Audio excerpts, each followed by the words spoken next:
Over the past 5 years, Lynn and I have put over 15,000 miles traveling up and down the east coast of the United States in our Hatteras Motor Yacht. And we thought we'd put together a list of our top 10 favorite places to visit and why we like them so much. Now, there is a little bit of a criteria. If you watch our videos, you probably know that Lynn and I like to go to town, we like to explore, we like to meet people, go to bars and restaurants. So each port must have a good marina or at least a good anchorage very close to in town where we are walking distance from lots of things to do. Enjoy! One look in your eyes and I find it. When you leave in my mind I rewind it. When you got it this good, you don't fight it. So number 10 is Cocoa Village. Cocoa Village. We love Cocoa Village. It's right off the ICW. There's a nice marina there, which we stayed at once. However, it's a little bit small for a boat our size, so we typically anchor there. And there's a great anchorage with fantastic hold, about 100 yards from shore, so we always just take the dinghy in. There is a dinghy dock, but we have a little special place that we like to put our dinghy. Which is, that didn't sound right. There is a great dinghy dock, but there's also a place that we like to kind of pull up our tender as well. In any case, as soon as you hit the shore, there's a beautiful park, there's a walking path along the water, and you're just a block or two from some fantastic restaurants like Murdoch's, that's a great place. The Beer Garden, I love that German place. food, fantastic. George and the Dragon, which is a great place for music on weekends. And there's also a really good jazz blues club. What's Blind Lion. The Blind Lion, which is upstairs above another bar whose name I'm forgetting. But anyway, Cocoa Village is a fantastic place to stop. We almost always stop there when we're heading down the ICW on our way south to the Bahamas or the Keys. So check it out. Yeah. And number 9 Is Baltimore. Baltimore. So if you find yourself in the Chesapeake Bay, Baltimore is a great place to stop. It's very well protected. There are plenty of marinas there. We like to stay at Inner Harbor at Harbor East Marina, which was just recently rebuilt, top of the line marina. Right in the heart of everything. Now, it's a little bit touristy in the Inner Harbor section. There's a big, beautiful aquarium there you can't miss. It's an awesome aquarium. Lots of, kind of a commercial type of bars. But if you walk a few blocks over to the older part of town called Fells Point, there are all the old bars, all the place Edgar Allan Poe used to hang out. Just a lot of... It's adorable. It's adorable. Outside music. So anyway, if you find yourself in the area, you got to stop in Baltimore. Number 8 is Beaufort, North Carolina. Now, the nice thing about Beaufort is it's very close to the inlet. We stay at the Beaufort Docks, which is right downtown, and I'm saying you're maybe 10 minutes and you're out in the Atlantic Ocean. So it's a great place to stop whether you're heading north or south. It's an easy in, easy out, and it's a fun town. There's an island there that's called Horse Island, and you're never going to believe what's on it. Horses! Yeah, so that's right across. Wild horses! You can see the wild horses actually right from where you're docked at the marina. There's a lot of good restaurants, there's bars. We like that rooftop bar, what's that called? Moonrakers, right? Aqua Bar? Yeah, Aqua, great drink, fantastic drinks and fantastic food at Aqua. All these There's things. a lot more. Oh yeah, and there's also, we go to the flea market there. Yeah. There's just lots to do, and it's all within a couple of blocks of the marina. So it's a great place to go. Whether you're heading south or you're heading north, you got to stop at Beaufort. Number 7 is Charleston. Charleston. We love Charleston. If you haven't been there, you got to check it out. Even if not by boat, check it out by car. It's a cool city. Now, we always stay at the mega docks. Now, It's mega. Yeah, they're called mega docks for a reason. This marina is huge. Great facilities, great people, great dock hands, which is important because there is a little bit of a current there on the river. It can be challenging docking if you're on the inside. But Charleston is such a fun place. The only downside is from this particular marina, it's not close to the restaurants and museums. But they do, yeah, but the marina does have a free shuttle that, will scoot you over there and back. Yeah, so the free shuttle, that's why it made our list, even though you can't walk anywhere, because the French Quarter especially is just filled with great restaurants like, Magnolia's? Magnolia, that's my favorite. Okay. High Cotton. High Cotton. That's also my favorite. And then our church. Our church, which is Church and Union, which is my kind of church. Yeah. Anyway, Charleston is a great stop. It's pretty close to the inlet too, so you can get in and out if you're heading up and down the coast. So if you're heading that way, check out Charleston, particularly the mega docks. So what would be number 6 then? Number 6 is Fort Lauderdale, another one of our favorite places to stop. Absolutely. In fact, you guys back there too. It's Fort Lauderdale. So that Fort Lauderdale What can you say about Fort Lauderdale? There's 1,000 things to do there. First of all, we usually stay at Los Olas. Unfortunately, they're not there anymore. They were bought out. But Bayou Mar is the marina right next door. A little bit pricey, but a great world-class marina with a pool and a bar and everything else. It's real close to the beach. Yeah, you're a block from the beach. Yeah. So you have all the beach things. The Ritz, the Ritz, the bar there. Yeah, the Smoked Ritz. whiskey. We always find ourselves somewhere at the Ritz there, which is right off. There's a beautiful bar there, whether you're inside or out, right off the water. We also go to, what's that, Spazio's, which is a nice place. Well, there's just hundreds of them. Just walk up and down. But in addition to that, you can also go downtown. We like to go down to New River. There's what's called the River Walk, and there are a bunch of nice places right there on the water. We like the Downtowner and the Pirate Republic. That's Pirate really Republic cool. is a great place, great food. And then if you walk another block in, there's Los Olas Boulevard, I think it is, and there's just a lot of restaurants, shops. It's Fort Lauderdale's Fort Lauderdale. Yeah. So, and if you want to people watch, it's a great place to be as well. So, if you find yourself in Florida on a boat, definitely check out Fort Lauderdale. It's not hard to get from the inlet. It's a real big inlet. You know, cruise ships go in and out of there, so it's not a problem at all. The marina's what, maybe a mile in? The most beautiful homes you're ever going to see as you're following. You know, it's just mega yachts galore. It's just a crazy place and one of our favorite places to stop. Absolutely. So, number 5 on our list is Philly. Philly. The only big city on our list. City of brotherly love. And we absolutely love Philly. If you've seen enough of our videos, you know we're from the area and we keep our boat, when we're in Philly, we keep our boat at Penn's Landing. Now the great thing about Penn's Landing is you are literally a couple of blocks from the most historic parts of the country. You know, the Betsy Ross House, the Liberty Bell, the Constitution Center, it's just all right there. And restaurants, there are restaurants everywhere. Royal Boucherie is one of our favorites. Amada's, world-class ones like Zahav's, once voted the best restaurant in the country. All right there within a couple of blocks of the marina. Walk a little bit further, you go to the neighborhood, there's Tavern on Kamak, which we love, and Tria. And just walk a little bit more, and then you're downtown, you're in Rittenhouse Square. And Rittenhouse Square is just filled with places to go, restaurants and, well, museums, and the Barnes Museum, the Art Museum, the Franklin Institute. It's endless in Philly. You'll stay busy. The only downside about staying in Philadelphia is the marina. It's not really a marina, it's more of a town dock. So there's no facilities, there's no bathrooms, just showers or laundry. And it really needs to be dredged. They're supposed to be working on that. Yeah, you can only come in high tide and leave high tide for now. But other than that, Philadelphia is a fantastic stop. So if you feel like heading up to Delaware, to Philadelphia, you won't be sorry. There is just so much to do. You'll have the time of your life.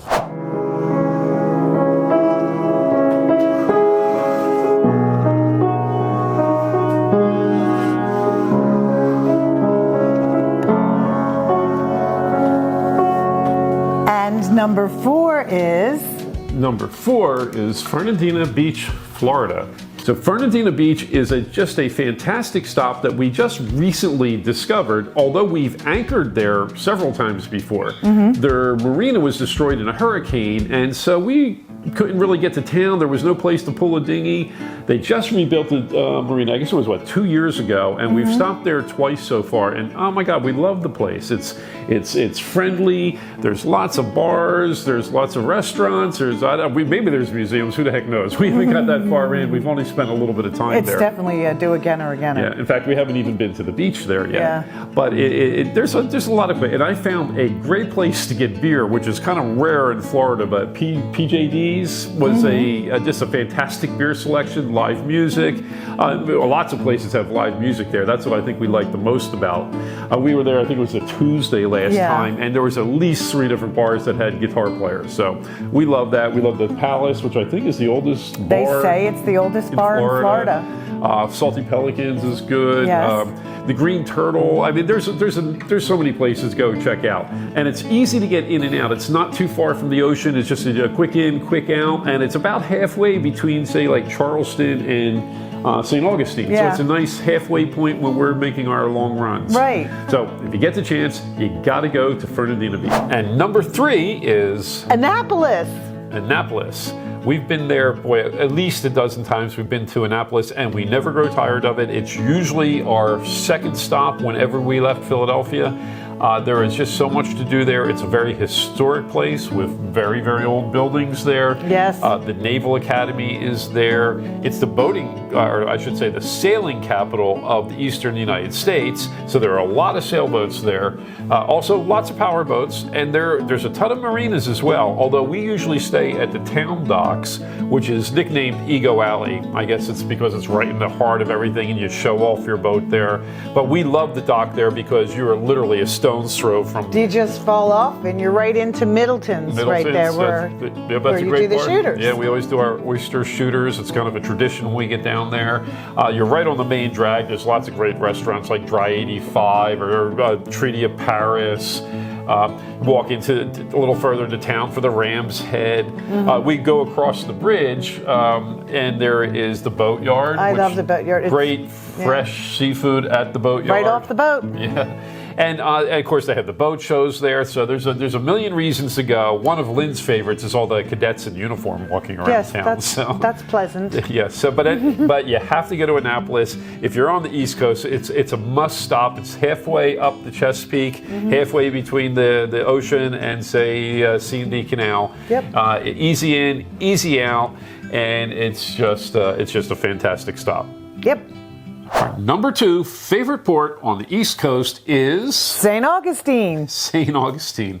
St. Augustine is a fantastic place to stop. In fact, we always stop. If we're going north, we're going south, we're stopping in St. Augustine. It's very close to the inlet, and we've heard a lot of bad things, and we've read things about this inlet being a dangerous inlet or It says it on the waterway guide. Yeah, but we found it not to be that way at all. In fact, we've been there maybe about a dozen times.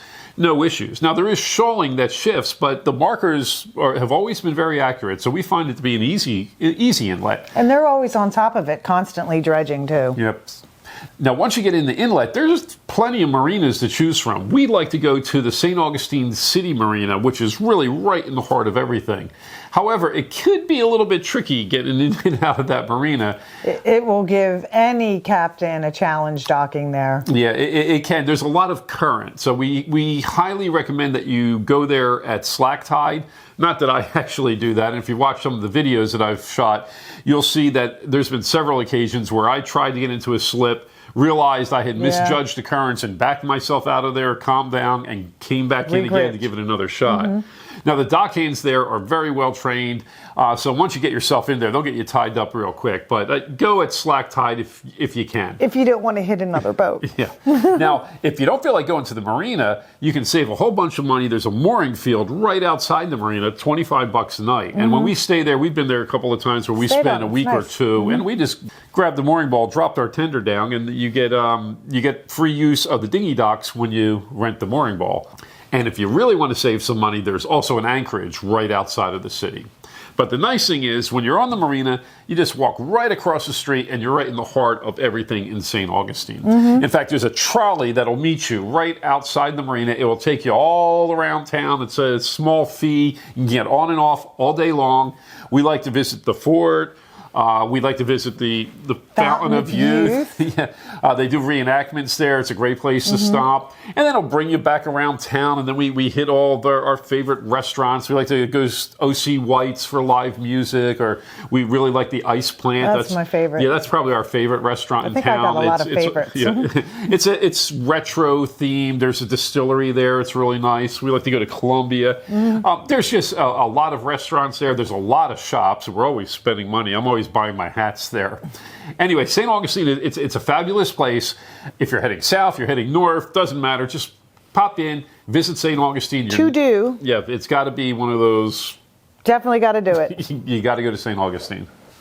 So before we get to our number 1 favorite port on the eastern side of the United States, we wanted to mention a few runners-up that we like. Now, these are great places, and we enjoy going to them, but for whatever reason, they didn't quite make the top 10. Yeah. And I guess the first one I'd like to mention is Georgetown, South Carolina. And we do like Georgetown, South Carolina. We've been there a number of times. We have some friends in the area there at marinas. And it's a great place to stop, but it's a little bit sleepy for us. And it's kind of far from the ocean if you're not already heading down the ICW. And we've gone there on Sundays before, and they roll up the town. You know, I think there was like... We've been there several times. Oh, so. yeah, and we've had fun. But I know last time we were there was Sunday, and I think the only place open was what, Buzz's Roost, I think it's called there. Right. Anyway, a good place to stop, especially if you're heading up and down the ICW, but it's a long way from the inlet. Now, another place that we really like is Martha's Vineyard. Yes. Now, we've only been there once, and it was on the Carver, so we're not really sure about the accommodations for a boat the size of Triton, but we did have a great time there. We very much enjoyed visiting the gingerbread houses there. Yes. It was really cool. There was some nice dining around the Nancy's, the main yeah. Nancy's. It was kind of cool when we were there. Barack Obama's daughter, I forget which one, the oldest one, was actually a server at the restaurant we were Nancy's, yeah. And Stephen King was there. at. Yeah, Stephen King was there too. We do enjoy the place. We took a bus down to Egerton. We stayed at Oaks Bluffs. Yeah, we stayed in Oaks Bluff, took a bus down to Egerton, which was okay. I actually wanted to take Lynn to Chappaquiddick. I wanted to show her this lake that was there. No. Anyway, Martha's Vineyard is a good stop too. And I think another place we should really mention that we do like, and we're getting to know it a lot better, is our new home port of Titusville. And we love our marina. We love the people that we meet there are very friendly. The town is really starting to be becoming a kind of a little blooming. bit. Yeah, it's blooming. With all the rocket launches, which we can see from our boat, by the way. We sit on the bow of our boat and just watch them go up. It's really beautiful. With everything that's going on with SpaceX and NASA, the town is really up and coming. There's a bunch of restaurants have just recently opened, and we're getting to know the town. It's kind of getting to know the people and be known by the people there. So we're really enjoying it there. Hasn't quite made our top 10 list, but maybe after we get to know it a little bit better, maybe it'll be on the list next year. Now, if there is one place on our list that you got to go to before you die, it's Key West. That's definitely our #1 favorite stop on the East Coast. There is just so much to do. Now, first, the marina. There's what's called the Key West Bight. It's this little nook in the island. That's where we stay there. Protected on all 4 sides. We've even gone through a tropical storm there with no problems whatsoever. Right in the heart of everything. You're probably just a couple of blocks from, Duval Street. Well, the roll bar is right there. Roll bar schooners, nice little dive bar right there. The Green Parrot. Yeah, Green Parrot. Walk to town if you want to laugh. You've got Irish Kevin's. If you want to get a little bit naughty and go up to the Garden of Eden, just don't bring your camera. Or don't bring clothes either. You won't need them there. Let's see, a great drink. Well, you got to go to General Horseplay for a great drink. They make fabulous drinks. The absolute best drinks ever. And hey, if you want to do something cultural, there's a great botanical garden down at the end of Duval Street, and there's also the Butterfly Museum. We love the Butterfly Museum. That. Oh my goodness. There is so much to do. So many things we like about Key West. We could go on and on and on, but you've got to go there before you die. Before the sun sets and before you die. Yes. So, and Put that on your list. And if you go to Key West anytime, usually in the month of May or June, you'll find us there. Say hello, and let's have a couple drinks on the boat. Cheers. Roger out. Oh, damn it! What's wrong? Blew up my flip-flop. Oh. Now what? Stepped on a pop top. I'm bleeding. I guess we're cruising on back home.